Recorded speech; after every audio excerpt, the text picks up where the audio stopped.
নমস্কার বন্ধু, sport pencil চ্যানেলের আরেকটি নতুন ভিডিওতে আপনাদের স্বাগত জানাবো।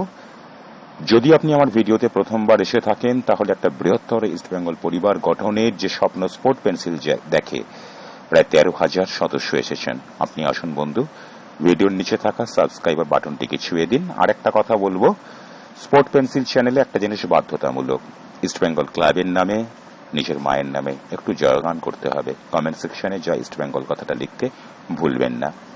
এবার চলে আসবো আজকের ভিডিওর সব থেকে গুরুত্বপূর্ণ প্রসঙ্গ। আমরা সবাই যা ভেবেছিলাম সেটাকে উল্টে দিতে চলেছে ইস্টবেঙ্গল ক্লাব।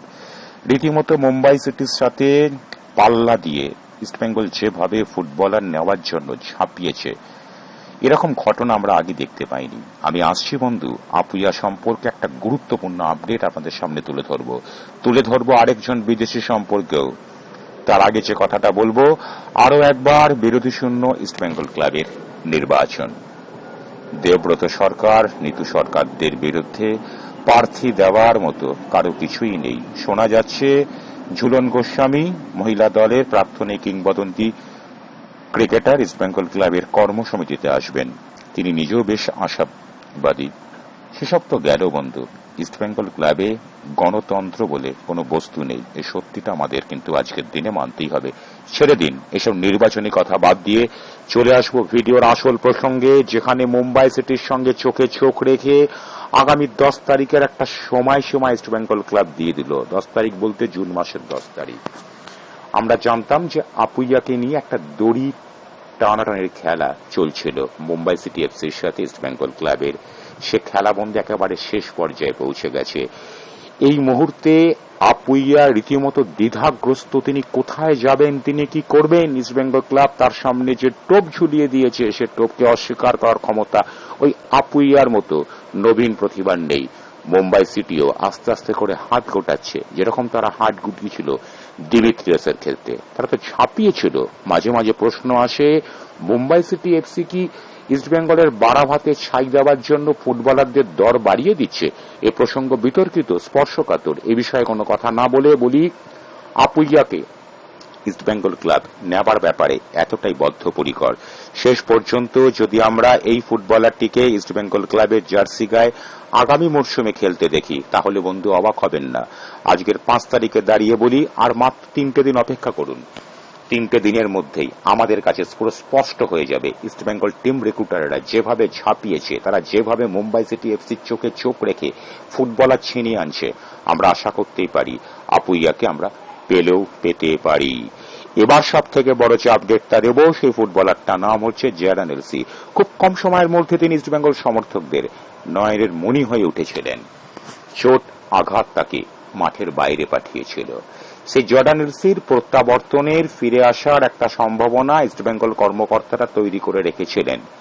চোট আঘাত সারিয়ে তিনি ইস্টবেঙ্গল ক্লাবে এসেছেন, অনুশীলন করেছেন, কিন্তু ম্যাচ ফিটনেস তার আছে কিনা সেটা দেখার জন্য ইস্টবেঙ্গল ক্লাব একটা টেস্ট করেছিল, এবং সেখানে দেখা গিয়েছিল যে ম্যাচ ফিটনেস তার তখনও ছিল না। মাসখানেকের বেশি সময় তাকে দেওয়া হয়েছিল, সেই সময়ও বন্ধু উত্তীর্ণ হয়ে গিয়েছে। ইস্টবেঙ্গল ক্লাব কিন্তু বসেছিল না। রক্ষণ ভাগের একজন গুরুত্বপূর্ণ ফুটবলার নেওয়ার জন্য ইস্টবেঙ্গল ক্লাব কিন্তু বহু ফুটবলারের সাথে কথা বলেছে। সব থেকে বড় গুরুত্বপূর্ণ যে ফুটবলারটার নাম উঠে এসেছে, সে নাম আপনারা জেনে গেছেন বন্ধু, আমি তাম এই কারণে নেব না। আমি অন্তত বলি, ইনিশিয়ালি ভাবে প্রাথমিক স্তরে তার সাথে ইস্টবেঙ্গল ক্লাবের কোনো কথাবার্তা এখনো পর্যন্ত হয়নি। শুধুমাত্র তালিকার মধ্যে তিনি আছেন, তালিকার মধ্যে অনেকেই আছেন, তিনিও আছেন।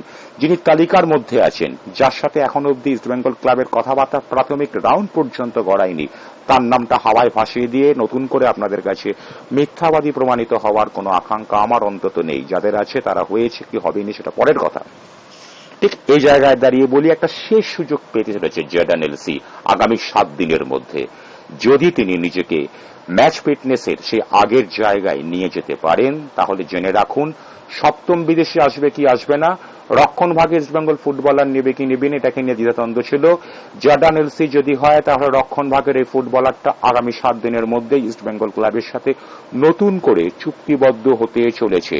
তবে ওই যে বললাম, তিনি ম্যাচ ফিটনেস প্রমাণ করতে হবেন। তিনি সে জায়গায় আছেন কিনা আমরা কেউ জানি না, এখন অব্দি সময় সাপেক্ষ, আমাদের অপেক্ষা করতে হবে সেই দিনটার জন্য। তার আগে নতুন কোন ফুটবলারের নাম ভেসে এলেও ইস্টবেঙ্গল ক্লাব সেদিকে নজর দেবে না। তবে কোচ কার্লোস কুবারদাত কিন্তু তার মতন করে ওই রক্ষণ ভাগের ফুটবলারদের যে তালিকা দিয়েছে সেখানে সব থেকে বেশি জলজল করছে যে ফুটবলারটার নাম, সোশ্যাল মিডিয়া তার নাম ইতিমধ্যে ভাসিয়ে দিয়েছে। ভেসে তো গেছে অনেক ফুটবলারই, শেষ পর্যন্ত তারা ইস্টবেঙ্গল ক্লাবে আসেনি। আমিও বহু ফুটবলারের কথা বলেছি অতীতে, তারা আসেনি। সেসব তর্ককে বাদ দিয়ে আমাদের আরো দিন সাথে অপেক্ষা করতে হবে যে জর্ডান এলসি নিজেকে ফিট প্রমাণ করতে পারেন কি পারেন না। যদি না পারেন তার বিকল্প ফুটবলার কিন্তু ইস্টবেঙ্গল ক্লাব রীতিমতো তৈরি করে রেখে দিয়েছে। সপ্তম বিদেশি ফুটবলার নিয়ে যে কথাটা হচ্ছিল, এমনও কথা আমি বলেছিলাম যে হয়তো রক্ষণ ভাগের ফুটবলার না নিয়ে ইস্টবেঙ্গল ক্লাব তাদের মাঝমাঠকে শক্তিশালী করতে পারে। এমনও বিকল্প রয়েছে, ইস্টবেঙ্গল ক্লাব 6-এর জায়গায় সপ্তম ফুটবলারকে নিল। তার কারণ এখনো পর্যন্ত ইস্টবেঙ্গল ক্লাবের দল গঠনের যে গতি প্রকৃতি আমরা দেখতে পাচ্ছি সেখানে বাস্তবিকই ইস্টবেঙ্গল ক্লাবের বাজেট কত সুনির্দিষ্ট করে আমরা কেউ কিছু বলতে পারছি না। তার কারণ ইমামি প্রতিবারই বলে, এবারও বলেছে যে অর্থের অভাবে ভালো ফুটবলার নেওয়া থেকে ইস্টবেঙ্গল ক্লাব বিরত থাকবে না। সেটা কথার কথা ছিল। এবারে কিন্তু বহু ক্ষেত্রে যেটুকু শোনা যাচ্ছে, এখন অব্দি তো অফিসিয়ালি কোনো কনফার্মেশন আমাদের কারো কাছেই আসেনি, দু একটা ফুটবলার ছাড়া, সেখানে দেখা যাচ্ছে যে সত্যি করেই বাজেট কি হবে না হবে সেটা পরের কথা। অর্থের জন্য ইস্টবেঙ্গল ক্লাব ফুটবলার নিতে পিছিয়ে যাচ্ছে এমন ঘটনার কোনো ইঙ্গিত এখনো পর্যন্ত কিন্তু পাওয়া যায়নি। বরং বাস্তবিকই টিম ম্যানেজমেন্ট যেভাবে ফুটবলারদের জন্য ঝাঁপাচ্ছে, তাতে আমরা যদি 7 জন বিদেশিকে ইস্টবেঙ্গল ক্লাবে এ মরশুমে রিক্রুট করতে দেখি, সেটাও কিন্তু অবাক হওয়ার মতো কোনো ঘটনা হবে না। সব মিলিয়ে রীতিমতো লাল হলুদের দলবদলের আসর জমজমাট সরগরম হয়ে গেছে। আমাদের নজর রাখতে হবে সেই দিকে বন্ধু। জয় ইস্টবেঙ্গল কথাটা বলে ভিডিওটা শেষ করলাম। ধন্যবাদ।